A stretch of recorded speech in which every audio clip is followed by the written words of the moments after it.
ચલો સ્વાધ્યાયનો 3.12 બોલ બેટા. એક પોટેન્શિયોમીટર રચનામાં 1.25 વોલ્ટની એક બેટરી તારના 35 સેમી અંતરે તટસ્થ બિંદુ આપે છે. હવે આ કોષને બદલીને બીજો કોષ લગાવતા તટસ્થ બિંદુ ખસીને 63 સેમી આગળ મળે છે, તો બીજા કોષનું ઈએમએફ કેટલું હશે? જો પહેલો કોષ હતો, પહેલો કોષ તો એના માટે આપણે ભણી ગયા epsilon is equal to sigma L આપણું સૂત્ર છે. Epsilon is equal to sigma L આપણું સૂત્ર છે, બરાબર. પહેલા કોષ માટે કીધું આના પરથી એપ્સાઇલોન ઇઝ ઇક્વલ ટુ આના પરથી પહેલા કોષ માટે એ લોકોએ કીધું, તો તમે લખો epsilon 1 is equal to sigma L 1 જે અને epsilon 2 is equal to sigma L 2 બે બેટરી કીધી છે આપણને. એપ્સાઇલોન 1 તમને કીધા છે કેટલા છે 1.25 વોલ્ટ અને એના માટે L1 કીધો છે. L1 કેટલો થશે? L1 છે 35 સેમી. પછી એપ્સાઇલોન 2 જે છે એ તમને કીધો છે કોષ બદલીને તટસ્થ બિંદુ બીજો કોષ એ તમારે શોધવાનો છે અને L2 તમને કીધો છે 63 સેમી. એ તમને કીધો છે 63 સેમી. તો કઈ જ નહીં, હવે આપણે બસ આની અંદર કિંમત મૂકી દઉં તો તમારું સૂત્ર થાય epsilon 1 by epsilon 2 is equal to L1 by L2. તમારી પાસે 4 જ્ઞાત, 4માંથી 3 જ્ઞાત છે, 1 2 3, તો આ તમને મળી જાય. પછી છે સ્વાધ્યાયનો 3.13. સ્વાધ્યાયનો 3.13 તેમાં શું આવશે બોલ બેટા. ઉદાહરણ 3.1 માં કોપર સુવાહકમાં મુક્ત ઇલેક્ટ્રોનોની અંદાજિત સંખ્યા એક મિનિટ બેટા, સંખ્યા ઘનતા એટલે આપણે એને n કહીએ. n બોલ તો 8.5 ગુણ્યા 10 મીટર ક્યુબ ઇન્વર્સ છે. આવા ઇલેક્ટ્રોનને 3 મીટર લાંબા તારના એક છેડાથી બીજા છેડા સુધી ડ્રિફ્ટ થતા કેટલો સમય લાગશે? તારના આડછેદનું ક્ષેત્રફળ 2 ગુણ્યા 10⁻6 મીટર સ્ક્વેર અને તેમાંથી 3 એમ્પિયર જેટલો પ્રવાહ વહે છે.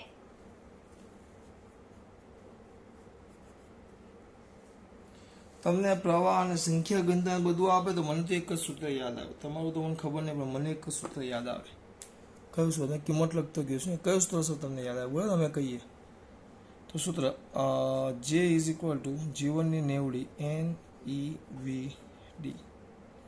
જે એટલે I by is equal to NEVD. VD એટલે L બાય T. VD એટલે વેગ બરાબર અંતરના છેદમાં સમય એટલે L બાય T. તમને T શોધવાનો કીધો છે. આમાંથી Tને સૂત્રનો કરતા બનાવો. એના પછી Tનું સૂત્ર કરતા બનાવો. T is equal to NELA by I.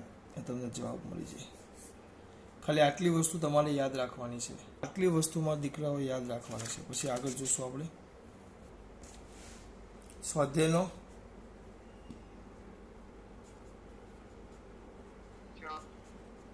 3.14. ચલ બોલ બેટા.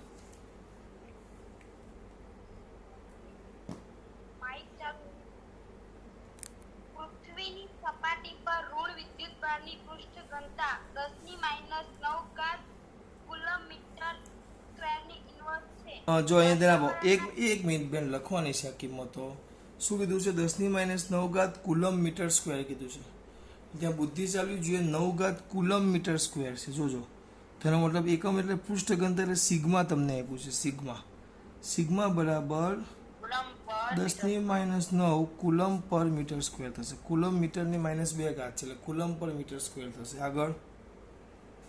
આગળ વાતાવરણના ટોચના ભાગ અને સપાટી વચ્ચેના 400 કિલોવોલ્ટ સ્થિતિમાનના તફાવતને પરિણામે આખીય પૃથ્વી પર ફક્ત 1800 એમ્પિયર જેટલો પ્રવાહ રચાય છે. હવે જો વાતાવરણમાં વિદ્યુત ક્ષેત્રને જાળવી શકે એવી કોઈ કાર્યપ્રણાલી ના હોય તો પૃથ્વીની સપાટીને તટસ્થ કરવા માટે કેટલો સમય લાગશે? જો આમ છે, આ વાતાવરણ છે, સમજો ખાસ. આ ઉપરનું વાતાવરણનો ટોચનો ભાગ છે. શું કીધું છે? ટોચના ભાગ, વાતાવરણના ટોચના ભાગ, આ ટોચનો ભાગ. અને આ સપાટી છે આપણી, એની વચ્ચેનો વિદ્યુત સ્થિતિમાનનો તફાવત અહીંયા વી, બંને વચ્ચેનો વિદ્યુત સ્થિતિમાનનો તફાવત વી બરાબર 400 કિલો વોટ કીધું છે. 400, આ 400 કિલો વોટ છે. સમજો કેટલું છે બેટા? 400 કિલો વોટ કીધું છે આને. તમારા દીકરાઓને શું કીધું છે? 400 કિલો વોટ હોય, આખી પૃથ્વી પર ફક્ત 800. તમને જે કિંમત આપી એ લખતા જઈએ આપણે. સિગ્મા બરાબર આટલા આપ્યા, પછી પ્રવાહ આપી દીધો તમને આઈ બરાબર આપ્યો કેટલો? 1800 એમ્પિયર છે બરાબર. વોલ્ટેજ તમને આપ્યો છે, વોલ્ટેજ એ કેટલો આપ્યો છે તમને? બંને વચ્ચેનો તફાવત વી બરાબર 400 કિલો વોલ્ટ એ તમને આપેલો છે. હવે એક બીજી વસ્તુ કીધું છે, જો જાળવી શકે તેમ ન હોય તો કેટલો સમય લાગશે? પૃથ્વીના જુદા જુદા ભાગમાં સતત થતી વીજળી અને ગાજવીજના સાથેના વાવાઝોડાને કારણે સતત વિદ્યુત બળ ઠલવતા રહે છે. પૃથ્વીની ત્રિજ્યા આપી છે આર બરાબર આપી છે 6.37 ગુણ્યા 10 - 6 ઘાત. 6.37 ગુણ્યા 10 સોરી માઇનસ ક્યાંથી આવ્યો? +6 ઘાત મીટર, +6 ઘાત મીટર આવ્યો. હવે આની અંદર તમને એમ કીધું છે કેટલો સમય લાગશે, બીજું કંઈ પૂછ્યું નથી તમને. પહેલાં તો એક વસ્તુ વિચારો કે આ પૃથ્વી છે, પૃથ્વી પોતે ચાર્જ કેટલી છે? તમને પૃષ્ઠ ઘનતા સિગ્મા આપી છે, 1 મીટર સ્ક્વેરમાં આટલું છે. પૃથ્વી આખો ગોળો છે, બંને વચ્ચેનો તફાવત છે. વિચારો કે આ પૃથ્વી ધન ગોળો છે, ધન. તો આ જે વાતાવરણની સપાટી છે તમારી ઋણ ગોળો થાય. પૃથ્વીને જો તમે ધન લ્યો તો વાતાવરણની સપાટી જે તમારા માટે છે એ ઋણ ગોળો થાય. વાતાવરણની સપાટી એ તમારા માટે ઋણ ગોળો થાય. સમજો. આને ધન ગણો તો પેલો ઋણ થાય. એક કામ કરીએ, પહેલાં આપણે પૃથ્વી પરનો વિદ્યુત ભાર શોધીએ. પૃથ્વી પરનો વિદ્યુત ભાર, તો હું પૃથ્વી પરનો વિદ્યુત ભાર શોધું તો Q = સિગ્મા એ. સિગ્મા આપણી પાસે છે ને ત્રિજ્યા છે તો 4πr². તમને અહીંયા કંઈક વિદ્યુત ભાર મળ્યો, આટલો વિદ્યુત ભાર મળ્યો. હવે એમ કહે છે અત્યાર સુધી એવું વિચારો કે આ પ્લસ અને માઇનસ છે, આ માઇનસના માઇનસ છે ને આ પ્લસના પ્લસ છે. પછી એવું કીધું કે વિચારો કે કદાપી થશે નહીં. પેલું જે આપણે શું કહેવાય, આ વિદ્યુત ક્ષેત્ર છે, આ બંને વચ્ચે જે વિદ્યુત સ્થિતિમાં 400 કિલોવોટ એ જળવાતું નથી. ચલો અહીંયા તેને આપો.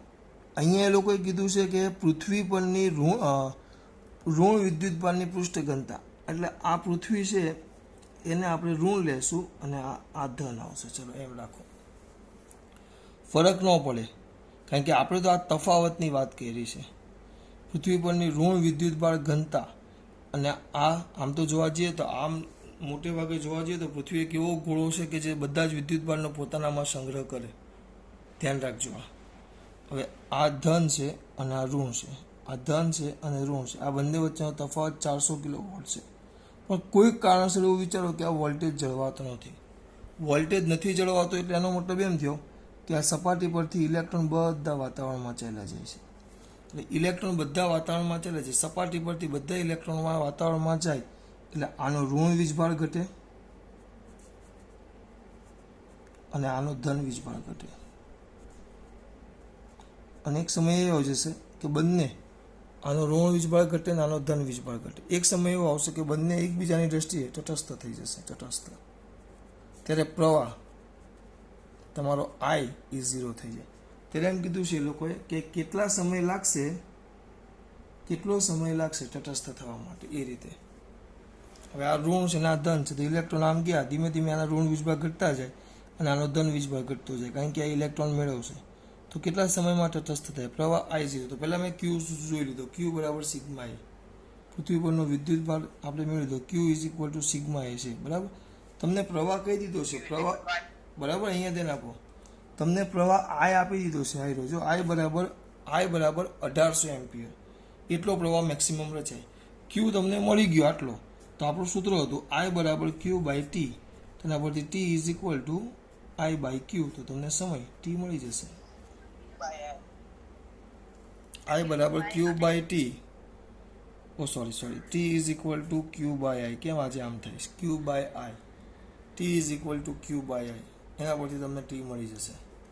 આ સ્વાધ્યાયનો તમારો 3.14. હવે એક બાકી 3.15. ચલો બોલો 3.15. એ દરેકને 2 વોલ્ટ જેટલું ઈએમએફ અને 0.015 ઓહ્મ જેટલો આંતરિક અવરોધ હોય તેવા 6 લીડ એસિડ પ્રકારના ગૌણ વિદ્યુત કોષને શ્રેણીમાં જોડી 8.5 ઓહ્મના અવરોધ સાથે ઉદ્ગમ તરીકે જોડવામાં આવે છે. ઉદ્ગમમાંથી ખેંચાતો પ્રવાહ અને ટર્મિનલ વોલ્ટેજ કેટલા હશે? પ્રવાહ અને ટર્મિનલ વોલ્ટેજ શોધવાનો કીધો છે. કેટલી છે? 6 બેટરી છે. 6 બેટરી, ધ્યાન રાખજો. કેટલી બેટરી છે? 6. દરેકનું ઈએમએફ એપ્સાઇલોન ને આંતરિક અવરોધ આર, એપ્સાઇલોન ને આંતરિક અવરોધ આર દરેક માટે, અને આને એક મોટા અવરોધ આર સાથે જોડેલો. આગળનામાં આ અવરોધ કેમ જોડે યાદ રાખજો. અવરોધ એટલે મોટો રાખે આ લોકો કે અવરોધ મોટો હોય. આગળનામાં સવાલ હતો કે અવરોધ મોટો રાખવા પાછળનું કારણ શું? અવરોધ મોટો રાખે ને દીકરા તો અવરોધ વધી જાય. અવરોધ વધે તો પ્રવાહનું મૂલ્ય શું થાય? ઘટે. અવરોધ વધે એમ પ્રવાહ ઘટે. પ્રવાહ ઘટે એટલે ઉષ્મા ઉર્જા સ્વરૂપે જે વ્યય થતો હોય, ઉષ્મા ઉર્જા સ્વરૂપે વ્યય, પ્રવાહ ઘટી ગયો એટલે વ્યય કેવો થાય? ઓછો થાય. કારણ કે ઉષ્મા ઉર્જા સ્વરૂપે વ્યયનું સૂત્ર આવે I²R. પણ આપણે અવરોધ મોટો રાખીએ એટલે આપણને જે આઈ મળે, આઈ એ આઈ જ નાનો મળે આપણને. એમનું કહેવાનું એવું છે. ચલો હવે એપ્સાઇલોનનું સૂત્ર આવે આપણું. પ્રવાહ શોધવાનું તમને કીધું. પ્રવાહ I = આપણે લખતા એપ્સાઇલોનના છેદમાં capital R plus small r. પણ આ તો એક જ બેટરી હોય તો અહીંયા તો 6 બેટરી છે એટલે આપણું સૂત્ર આવશે 6 બેટરી છે, એક નથી. 6 બેટરી છે. સૂત્ર આપણું શું આવશે? અહીંયા I નો I, એપ્સાઇલોનના 6 એપ્સાઇલોન, કારણ કે લાઇનમાં છે અને સહાયક સ્થિતિમાં છે એટલે 6 એપ્સાઇલોન છેદમાં કેપિટલ R તો એક જ વાર અને 6R. આ કિંમત મૂકો તો તમને I મળી જાય. પછી શું કીધું છે બેટા? બીજું વપરાશ બાદ એક ગૌણ વિદ્યુત કોષનું ઈએમએફ 1.9 વોલ્ટ અને એના ઉપરનું ટર્મિનલ, એક મિનિટ, એના ઉપરનું આ જે અવરોધ જોડીએ છીએ એના 2 છેડા વચ્ચેનો ટર્મિનલ વોલ્ટેજ, આ અવરોધના 2 છેડા વચ્ચેનો ટર્મિનલ વોલ્ટેજ એટલે આ 2 થાય. આ 2 છેડા વચ્ચેનો ટર્મિનલ વોલ્ટેજ, તો ટર્મિનલ વોલ્ટેજ તો સૂત્ર જ આવે V = IR, કારણ કે એક જ છે. જો I × R, અવરોધ ગુણ્યા પ્રવાહ, I × R, V = IR. પછી બી સેક્શન, બોલ બેટા બી સેક્શન. લાંબા વપરાશ બાદ એક ગૌણ વિદ્યુત કોષનું ઈએમએફ 1.9 વોલ્ટ અને મોટો આંતરિક અવરોધ 380 ઓહ્મ છે. આ કોષમાંથી કેટલો મહત્તમ પ્રવાહ ખેંચી શકાય?